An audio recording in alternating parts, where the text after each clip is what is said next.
歡迎收睇電影全攻略。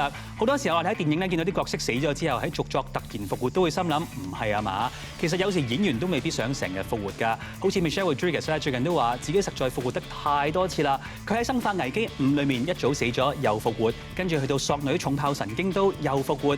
喺《狂野時速4》死咗之後啦，佢係去到戲院睇第5集，去到彩蛋嘅時候先知自己原來都被復活咗。所以去到拍攝第2集嘅《阿凡達》嘅時候，導演詹士加馬倫問阿 Michelle 有冇興趣再復活嘅時候 ，Michelle 都即刻 say no 啊！呢個時候我哋睇下呢個禮拜嘅新片速遞啊！命案由林家棟飾演嘅命理大師一次巧遇茶餐廳太子爺，仲算到對方會因為殺人而陷入牢獄之災。兩人以為改命有望，但係太子爺潛藏嘅殺念擋都擋唔住，殺戮之路越嚟越近，連大師都有可能遭逢大劫。教廷第一驅魔人改編自真人真事《驅魔實錄》，金像影帝羅素高爾飾演由教宗直接任命嘅梵蒂岡首席驅魔人。有日，當佢為一名被邪靈附體嘅男童進行驅魔嘅時候，意外發現教廷一段隱藏嘅黑暗歷史。要拯救男童，佢必須奮力擊退威脅教廷嘅惡魔。I play a real man, Father Gabriel Amor. I am the chief exorcist of the Vatican. My position was appointed by the Pope. It was actually a real job in the Vatican. The majority of cases do not require an exorcism. 98% are recommended by him to doctors and psychiatrists. The other 2%, I call it evil. He was a very controversial character. He performed thousands of exorcisms and had not only done it for 36 years, but had documented the things that he'd experienced. If evil does not exist, what then is the role of the Church? He discovered some of the darkest days of the Catholic Church. The Vatican must have known. They buried the truth here. It's a very dark pursuit, and his faith gave him a certain level of courage to do the job.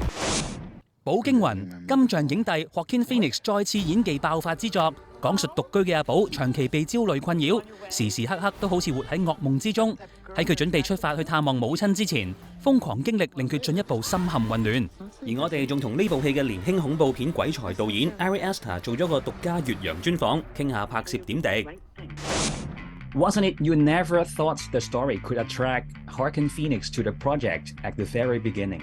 Well,It wasn't that I didn't think the story could. I just, I was a huge admirer of his, and I've always loved him. And just when you go to somebody like that, you just keep your expectations low. And so I expected him to pass. He ended up taking the part, so it was, a nice surprise. And how was the experience working with him this time? Great, the best experience I've ever had. Yeah, really, really a joy to work with him. And he's an incredibly committed actor, and he gives everything. And on a film like this, that was necessary. And yeah, I think he gives a really magnificent performance. I'm very proud of what he does in the film. And the emotional transformation of the character is so complicated. How did you discuss this with Joaquin? It's difficult to put into words. It was just a process of investigation and constantly asking questions and making sure that, we weren't leaving things on the table that, that we could have tried and didn't, so. 吸血鬼奴才雷菲爾橫蠻自戀吸血鬼德古拉伯爵，長期當僕人雷菲爾係也死，做牛做馬，幾低賤幾揦齋嘅工作都要佢啃。經歷幾個世紀，雷菲爾終於頂唔順，話要劈炮唔撈，但係伯爵又點會咁易放過佢啊？ My first initial reaction when I read this was, this is brave, this is original, this is unique. I need to get out of a toxic relationship.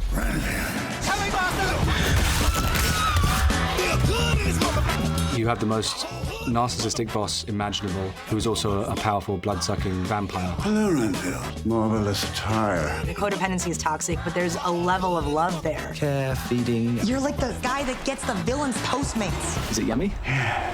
Horror and action and comedy all existing in one movie. Fireworks. And then you get me looking like this, being an absolute maniac. People love horror, but what's gonna really pull them into this is the humor. And as they're laughing...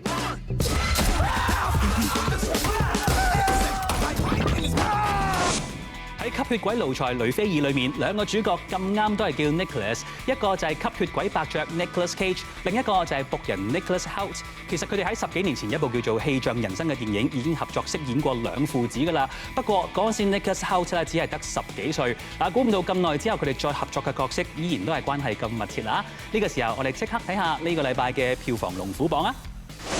呢個禮拜嘅票房戰況，截至4月19號中午，第3位繼續有奇洛李維斯嘅《殺神 John Wick 4》，第2位有黑色喜劇港產電影《死屍死時44》，而第1位有改編自著名電子遊戲嘅動畫電影《超級瑪利歐兄弟大電影》。